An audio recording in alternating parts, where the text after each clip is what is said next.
तो दोस्तों इस वीडियो में बात करेंगे हम relationship between zeros and coefficients of a polynomial. ठीक है, इससे पहले जैसे हमने देखा था, बात की थी या पिछले क्लासेस में आपने बात की होगी, जो एक लीनियर इक्वेशन होती है या लीनियर पॉलिनोमियल होता है वो कैसा होता है। मैं लिखता हूं यहाँ पे लीनियर पॉली, वो कुछ इस तरह का होता है y is equal to A x plus b. ठीक है, तो इसके हम जीरो कैसे निकालते थे जैसे लीनियर पॉलिनोमियल के। सिंपल सा तरीका हम फॉलो करते थे, हम इसको बोल देते थे कि y is equal to zero कर दो, क्योंकि जीरो का मतलब यही होता है ना कि इसकी वैल्यू जीरो हो जाएगी। तो इसका मतलब A x plus B is equal to zero, this implies x is equal to minus B by A. ठीक है, ये हमने निकाल दिया लीनियर पॉलिनोमियल के लिए। लेकिन अब हम बात करते हैं क्वाड्रेटिक पॉलिनोमियल के लिए। ठीक है, तो जैसे मान लीजिए हमारे पास कोई क्वाड्रेटिक पॉलिनोमियल है,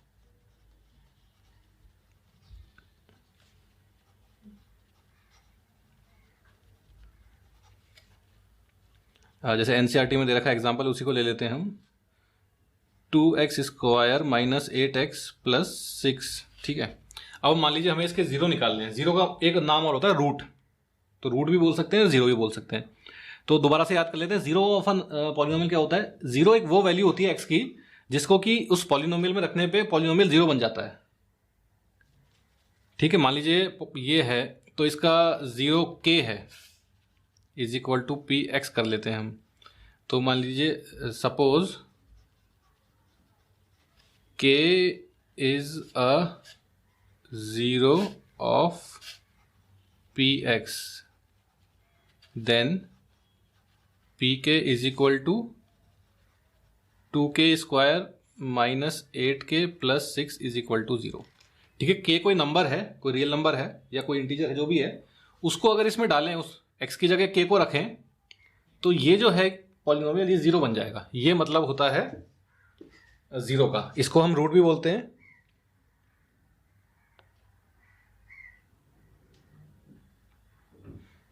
ठीक है, इसको हम रूट भी बोलते हैं। ठीक है, तो चलिए इसको ये जो 2x स्क्वायर है minus 8x plus 6 is equal to zero, इसके जीरो निकालने की कोशिश करते हैं। देखिए यहाँ पे तो सिर्फ, या जैसे है y is equal to 2x plus 3 is equal to zero, कैसे निकालेंगे, x is equal to minus 3/2। देखिए यहाँ पे x अकेला था, मतलब कोई पावर नहीं थी, x स्क्वायर नहीं था और सिर्फ एक ही x था, तो बहुत आसानी से हमने 3 को वहां भेज दिया और माइनस 3/2 कर दिया। लेकिन यहाँ पे देखिए x का स्क्वायर भी है, साथ ही साथ दूसरा x भी है, तो यहाँ पे कैसे वैल्यू निकालेंगे x की, थोड़ा दिक्कत हो जाएगी। तो इसलिए हम करते हैं फैक्टराइजेशन। फैक्टराइजेशन कैसे करते हैं इसके फैक्टराइजेशन के बारे में आपने पिछली क्लासेस में पढ़ा होगा, एक बार उसको थोड़ा रिवाइज कर लेते हैं। तो फैक्टराइज करने के लिए इसको हम क्या करते हैं, थोड़ा सा रफ वर्क में देख लेते हैं। इसको फैक्टराइज करने के लिए हमारे पास जैसे 2x square minus 8x plus 6, इसको फैक्टराइज करने के लिए हमारा जो बीच का टर्म है ना, इसको हम थोड़ा ऐसे लिखते हैं कि इन दोनों टर्म्स का प्रोडक्ट बन जाए। जैसे हमारे पास ax square plus B x plus C होता है, तो b को कुछ इस तरह से लिखना है कि वो a और c का प्रोडक्ट बन जाए। ठीक है, अब देखिए a और c क्या है हमारे पास, 2x स्क्वायर इंटू 6, ये कितना बनता है 12x स्क्वायर। तो 8x को कुछ ऐसे लिख सकते हैं हम, 8x is equal to 6x plus 2x, तो 6x और 2x का प्रोडक्ट क्या होगा 12x स्क्वायर। ठीक है, तो इसको हम ऐसे लिखेंगे 2x square minus 6x minus 2x plus 6। इससे हम इसको फैक्टराइज कर सकते हैं। ठीक है, तो चलिए करने की कोशिश करते हैं। 2x square minus 6x minus 2x plus 6 is equal to zero. ठीक है, ऐसे लिख सकते हैं ना 8x को, कोई दिक्कत नहीं है इसमें।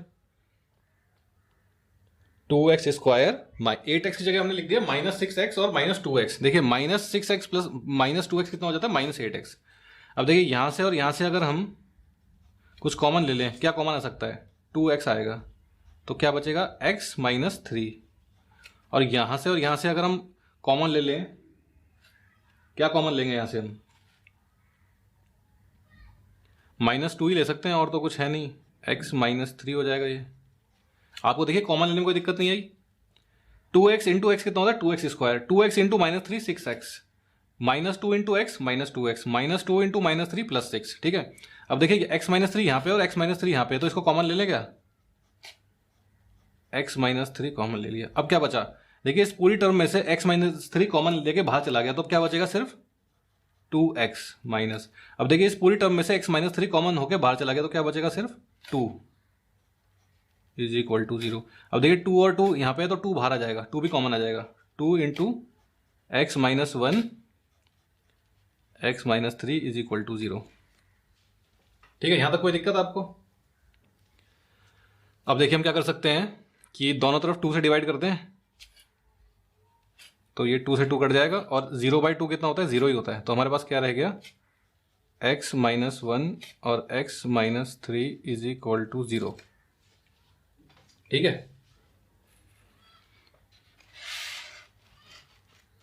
अब हम क्या कर सकते हैं कि एक बार तो x माइनस 1 से डिवाइड करते हैं दोनों तरफ।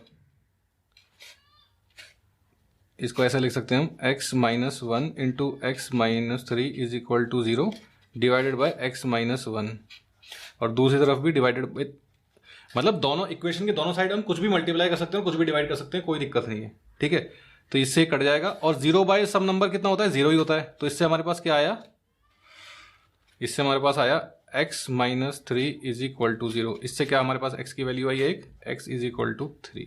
जैसे हमने x माइनस 3 से डिवाइड किया था, अब हम x माइनस 1 से डिवाइड कर दें इसको, अगर इक्वेशन को सॉरी x माइनस 1 से किया था, अब x माइनस 3 से डिवाइड कर दें तो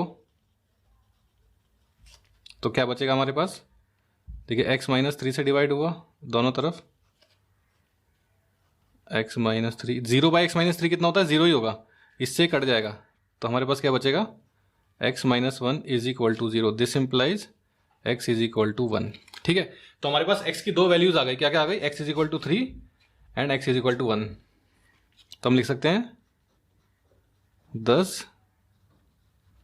zeros of px is equal to 2x square minus 8x plus 6 are 1 and 3।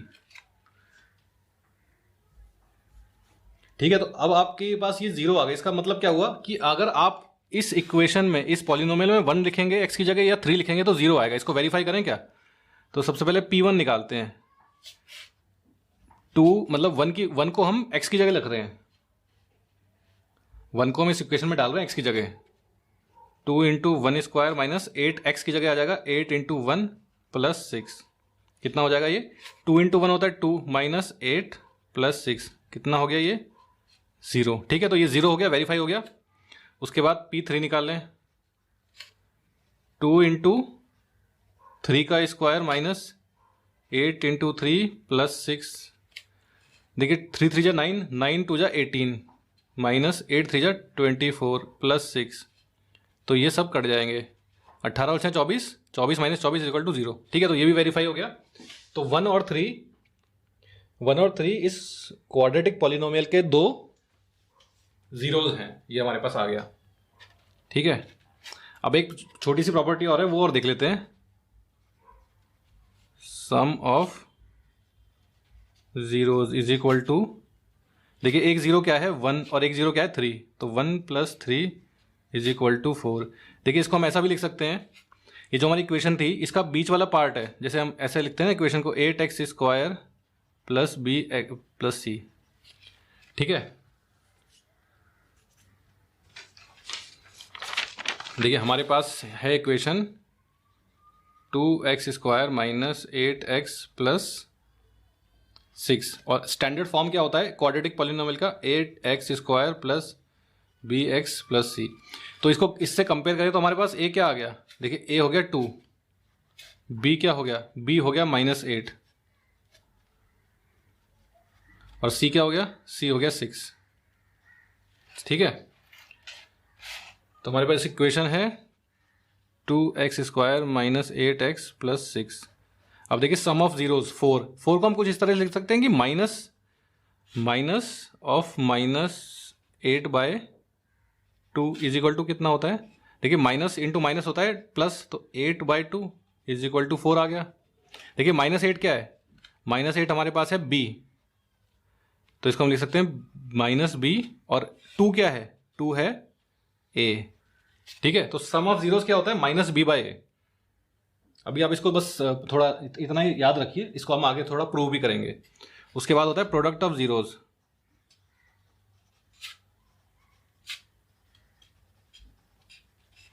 Product 1 × 3 = 3। इसको कुछ हम ऐसा भी लिख सकते हैं क्या, 6/2 कितना होता है, 3 होता है। तो इसका मतलब ये कितना हो गया, ये C / A। तो हमारे पास सम ऑफ जीरोज क्या आ गया, = -B/A and product of zeros C/A। ठीक है, ये हमारे पास दो बातें आई हैं। अभी आप इनको बस मतलब देख लीजिए, इसको हम आगे प्रूव करते हैं। तो देखिए हमारे पास क्या इक्वेशन थी, 2x² - 8x। इसको हमने कैसे फैक्टराइज किया था, इसको हमने ऐसे फैक्टराइज किया था 2 × x - 3 × x - 1 = 0। ठीक है, तो हमारे पास जीरोस क्या आ गए थे, zeros of 2x² - 8x + 6 are ये और ये 1 और 3। ठीक है, तो इससे हम कंपेयर करके क्या निकाल सकते हैं कि किसी भी क्वाड्रेटिक पोलिनोमियल जो कि क्या है ax² + bx + 6, उसको हम कैसे लिख सकते हैं कि कोई कांस्टेंट है, जैसे 2 यहां पे कांस्टेंट था, इनटू x - 0 1, मतलब दो जीरोज होंगे ना, 1 और 3। देखिए क्वाड्रेटिक इक्वेशन है तो उसके मैक्सिमम कितने जीरो हो सकते हैं, डिग्री के बराबर। तो इसकी डिग्री कितनी है, 2, तो इसके जीरो कितने हो सकते हैं, 2 हो सकते हैं। ठीक है, तो क्या क्या हमारे पास आए थे, 1 और 3। तो हम मान लेते हैं इस इक्वेशन के दो जीरोज हैं, उनको हम बोल देते हैं अल्फा एंड बीटा। अभी हमें पता नहीं है तो हमने ऐसे ही उनके लिए दो नाम रख दिए हैं। तो पहला जो जीरो है वो अल्फा है, दूसरा जो जीरो है वो बीटा है। तो इसको इससे कंपेयर करें तो हम कैसे लिख सकते हैं, 2 की जगह हमने लिख दिया k, जो कि कांस्टेंट है। तो x - alpha into x - beta, इससे हमने इसको कंपेयर किया ना, तो हमारे पास ये चीज आ गई। ठीक है, आपको इसमें कोई दिक्कत, कैसे हमने लिखा ये, इसको बेसिकली इसको जब हम फैक्टराइज करेंगे इस इक्वेशन को, हमारे पास कुछ इस तरह की फॉर्म आएगी। ये हमने पहले भी देखा था। ठीक है,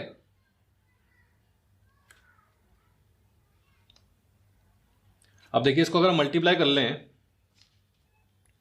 तो हमारे पास क्या आ गया, ax² + bx + c है, ये 6 नहीं है, = k × x - alpha x - beta.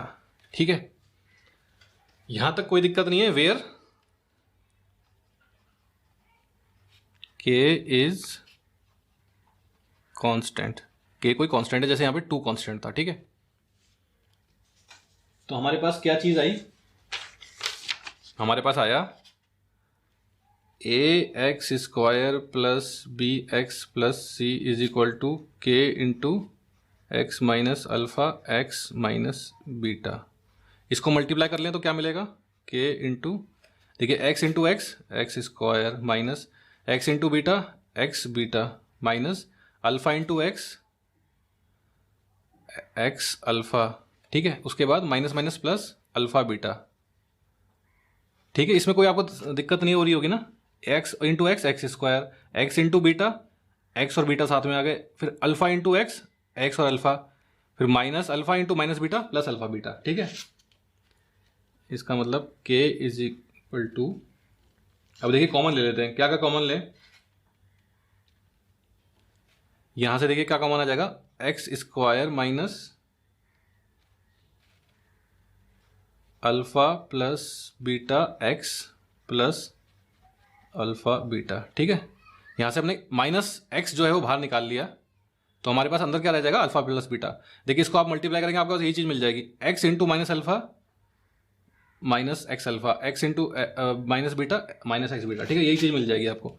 ठीक है, अब इसको k से मल्टीप्लाई कर लीजिए, kx² - k alpha plus beta × x plus k alpha beta.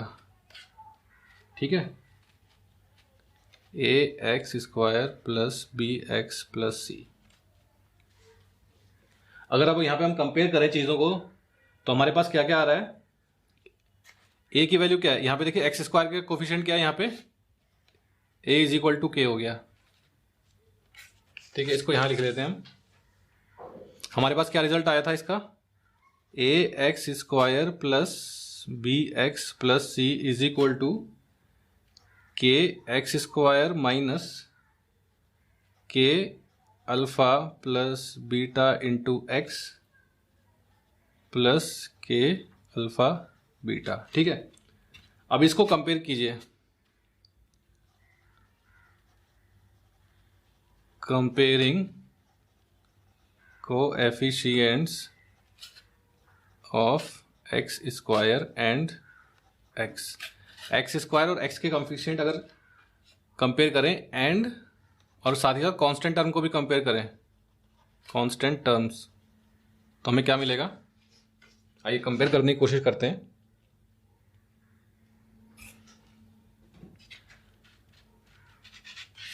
देखिए एक्स स्क्वायर का कोफिशिएंट क्या है, यहाँ पे ए और यहाँ पे क्या है के, तो ए इज इक्वल टू के हो जाएगा। ठीक है, यहाँ पे देखिए एक्स का कोफिशिएंट क्या है, यहाँ पे बी, तो बी इज इक्वल टू क्या हो जाएगा, minus k alpha plus beta. And देखिए कांस्टेंट टर्म क्या है यहाँ पे सी, और यहाँ पे क्या है कांस्टेंट टर्म के अल्फा बीटा। ठीक है, यहां तक आपको कोई दिक्कत नहीं है, हमने कुछ भी नहीं किया, सिंपल पहले तो इसका फैक्टराइजेशन वो किया, फैक्टराइजेशन फॉर्म में लिखा, उसके बाद इसको हमने मल्टीप्लाई कर लिया इन दोनों को, तो हमारे पास ये आ गया के x square minus k alpha beta, alpha plus beta into x plus k alpha beta. ठीक है, उसके बाद हमने कोफिशिएंट को कंपेयर किया।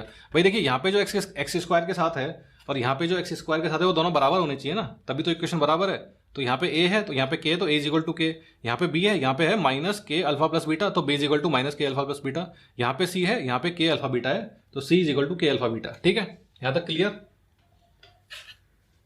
अब अगर हम यहाँ पे अल्फा बीटा निकालने की कोशिश करें, अल्फा प्लस बीटा, तो कैसे क्या आएगा, इसमें से अगर देखें तो alpha plus beta is equal to, इस इक्वेशन को देखिए आप, b बाय माइनस के, इस माइनस के को आप यहाँ भेज दीजिए b के नीचे। ठीक है, लेकिन k की वैल्यू तो a है, k is equal to a, तो ये कितना हो जाएगा माइनस b बाय a। ठीक है, साथ ही साथ एंड अब देखिए अल्फा बीटा यहाँ पे है, तो alpha beta is equal to c by k, इस के को नीचे भेज दीजिए, c by k is equal to c by, अब देखिए ए की वैल्यू के है तो ए, तो हमारे पास क्या आ गया, alpha plus beta minus B by A and alpha into beta C by A. ये क्या आ गया हमारे पास, sum of zeros and product of zeros. ये अल्फा और बीटा जीरो थे ना, तो इनको रूट भी कह सकते हैं, तो हम कह सकते हैं sum of zeros of a quadratic polynomial px is equal to ax square plus bx plus c is equal to कितना होता है, माइनस b बाय a।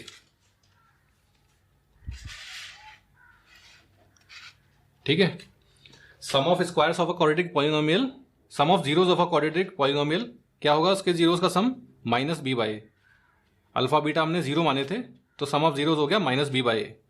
मतलब एक्स के साथ जो कोफिशिएंट है, जैसे हमारे पास एग्जाम्पल के लिए हम ये ले लेते हैं इक्वेशन, एग्जाम्पल के लिए हमने लिखी equation 2x square minus 8x plus 6, तो इसका अल्फा प्लस बीटा क्या होगा, अल्फा प्लस बीटा मतलब अल्फा और बीटा जीरो हैं, जीरोज हैं या रूट्स हैं, तो अल्फा प्लस बीटा क्या होगा माइनस बी बाई ए, तो minus into minus B divided by 2, कितना हो गया minus minus plus 8/4 is equal to 2।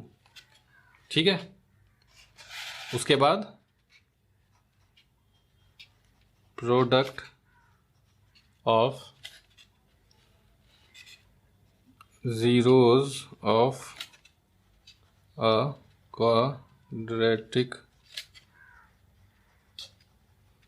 Polynomial P X is equal to A x square plus B x plus C, कितना होगा ये, is equal to कितना आया था, सी बाय ए। एग्जाम्पल के लिए 2x माइनस 8x प्लस 6, तो अल्फा इंटू बीटा कितना होगा, सी बाई ए। सी क्या है यहाँ पे 6 और ए क्या है यहाँ पे 2, तो 6/2 कितना हो गया ये 3। ठीक है, ये हमने जैसे पहले भी करके देखा था पिछले इसमें, इसलिए हमने पहले किया था कि आपको बाद में आ जाए। देखिए हमने प्रोडक्ट ऑफ जीरोस निकाला था, इसका सम ऑफ जीरोस निकाला था, कितना आया था, सम ऑफ जीरोस आया था 4, और यहाँ पे क्या है हमारे पास, सम ऑफ जीरोस हमने डायरेक्ट निकाल लिया फॉर्मूले से, वो आ गया। ठीक है 4, ठीक है। उसके बाद प्रोडक्ट ऑफ जीरोस 6/2 6/2 3, ठीक है। तो हमने क्या निकाला यहाँ पे, हमने निकाला फॉर्मूला। फॉर्मूला क्या है कि कभी भी आपसे कोई पूछे कि यार एक क्वाड्रेटिक इक्वेशन आपको दे दी है मैंने, ये आपको बोले कि यार इसका सम ऑफ जीरोस निकालो, तो आप क्या करोगे, simple minus B by A. B ये होता है, देखिए ए बी और सी इस तरह से होता है, तो माइनस बी बाई ए क्या हो जाएगा, सम ऑफ जीरोस। यहां मैं लिख देता हूं अलग से, alpha plus beta is equal to minus B by A. Equation क्या है आपकी, A x square plus B x plus C. Alpha and beta are zeros, alpha beta क्या है, जीरो है।